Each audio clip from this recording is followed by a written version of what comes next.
So good morning mga ka-Watch and Learn. Ngayong umaga, samahan niyo po ako. Tayo po ay gagawa ng liquid fertilizer gamit po ang puso ng saging. So ituturo ko po sa inyo kung paano gumawa po ng liquid fertilizer gamit lang po ang puso ng saging. So sundan niyo lang po at subaybayan niyo po ang aking ginagawa. But before anything else, please don't forget to subscribe my YouTube channel, Sir Ray Abello. Hit the notification bell para updated po kayo sa mga video ng i-upload ko. Please don't skip my ads. So, tara samahan niyo po ako. Ituturo ko po sa inyo kung paano po gumawa ng fertilizer gaya na sinabi ko sa inyo kanina.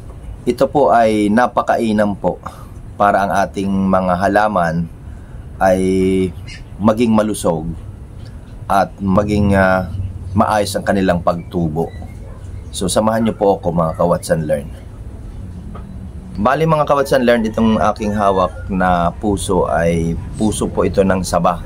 Ito po yung saging na ginagawang banana Q o di kaya turon. Pero mga ka-Watch and Learn, lahat naman po ng klase ng puso ng saging pwede pong gamitin. Nagkataon lang po kasi na ito po ay available sa akin dahil meron po akong nakuha sa aking tanim. Pero lahat naman po ng klase ng puso pwedeng gamitin. At mas maganda po sana kung sariwa po yung puso na inyong gagamitin para mas makatas. Pero kung wala po, pwede naman po kayong bumili yung binebenta po sa palengke o di kaya sa tindahan. So, pwede rin po yun. Kaya samahan niyo po ako mga ka-Watch and Learn. Bali, ang mga sangkap na gagamitin natin ay brown sugar, ayan, puso ng saging. So, kailangan din po natin ng takalan, lagayan po ng ating pagbababaran, at syempre kutsilyo. So, yan po lahat ang ating mga gagamitin sa paggawa ng organic fertilizer or liquid organic fertilizer. Watch and Learn. Sige, umpisahan na po natin. So, ang gagawin po natin sa puso ng saging ay hahatiin natin ng ganyan. So dahan-dahan lang po tayo, baka po madali ang ating kamay. O makita mo ay sariwa po ang ating puso ng saging. Then hatiin po natin yan ng kumbaga aapatin natin. Saka po natin yan hihiwain, ayan, ng maninipis. Ayan, dahan-dahan lang po kasi baka madali po ang ating kamay. So, babalatan po muna natin yan hanggang sa medyo malambot na po yung part ng puso ng saging. Saka natin gagayatin ng ganyan. So dapat ganyan lang po kaninipis ang gayat para mas madali po siyang magkatas. Kasi kung malalaki ang gayat ay magiging mahirap po lumabas ang katas pag nilagyan na po natin ng pinabara na po natin ng asukal. So, ganyan lang po ang proseso. Hanggang po sa maubos yan. Kahit po yung pinaka ulo niya, medyo matigas, okay lang po, isama din po natin yan. Kasi, makakatulong din po yan para sa ating ginagawang liquid fertilizer.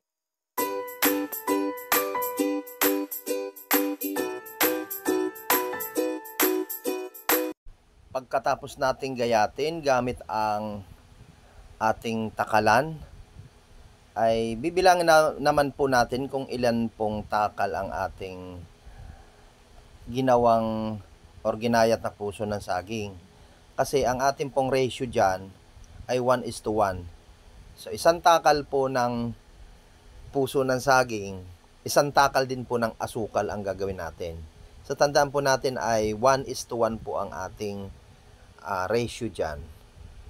So, dyan sa aking ginawa ay naka 3 1/4 dyan ng takal. Kaya 3 1/4 din ang gagamitin kong takal ng asukal. O, kagaya nyan po. So, nagdepende po ako sa dami ng asukal na aking gagamitin. Kasi medyo limitado po ang aking nabiling asukal, kalahating kilo lang po yan.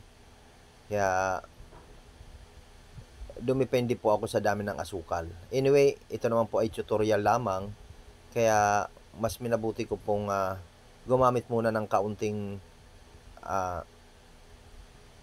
takal ng ating ginagawang fertilizer.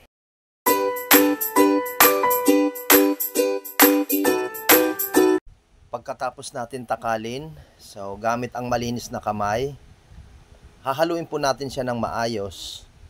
Kailangan maghalo ng maayos ang puso ng saging at yung asukal para maging maganda ang resulta ng ating ginagawang fertilizer. So tandaan nyo po, para maiwasan po ang contamination ay kailangan malinis po ang ating kamay bago po tayo humawak sa ating ginagawa.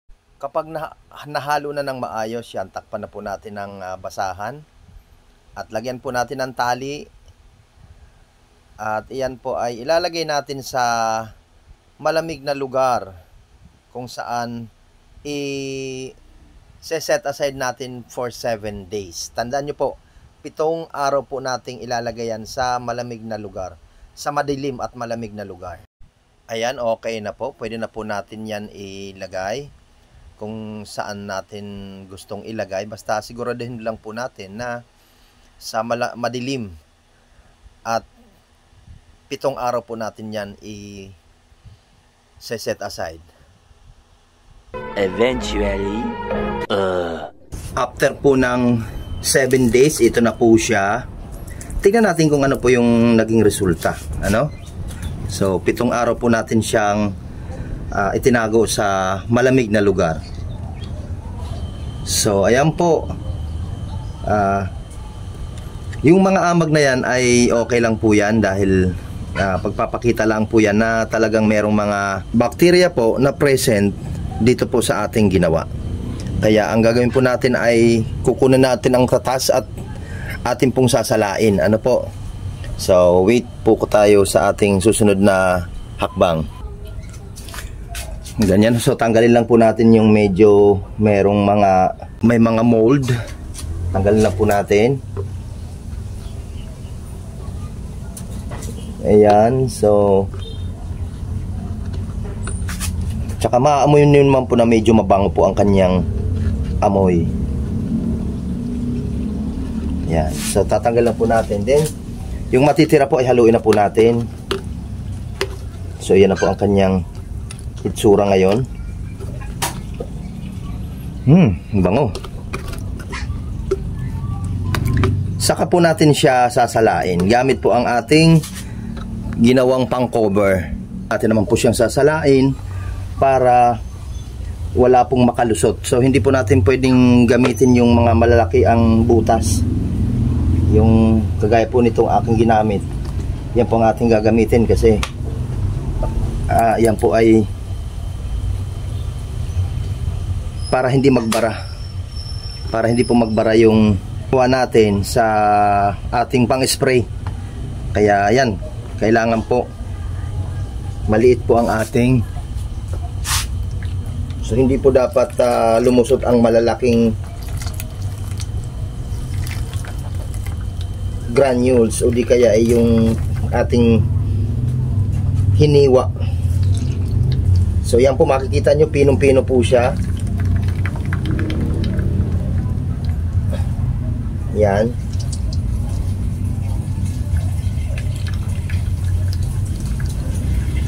O, pinong-pino po siya, no? So yan na po ang ating final po na gawa. O, after po nating salain, mga ka-watch and learn, ilagay na po natin sa ating lalagyan sa bote para po hindi po siya makontaminate. So gumamit lang po tayo ng imbudo. Ayan, so makikita nyo po ay nakakalahating litro po tayo at yan po ang ating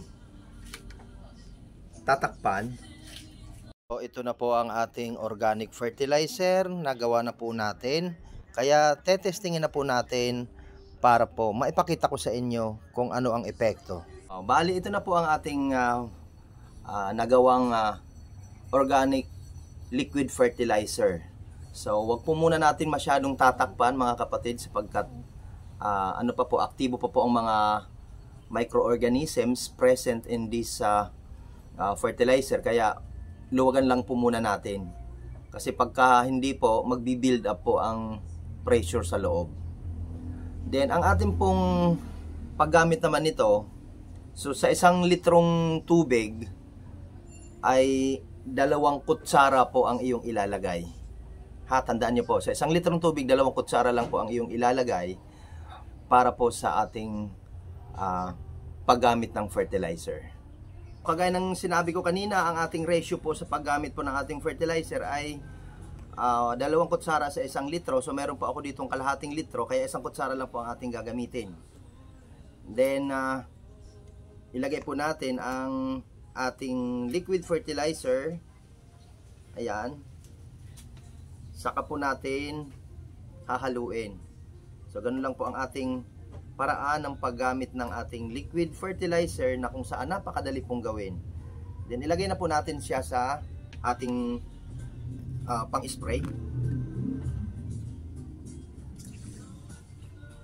Ayun. So, tansyahin nyo na lang po. Ayan. Saka po natin i-shake. Ayan. Then, ayan po, ready na po itong gamitin. So, gagamitin na po natin ito sa ating halaman. So, ayan na po. Saka po natin i-spray po sa ating mga halaman. Ayan, adjust lang natin. Para mas lalo pong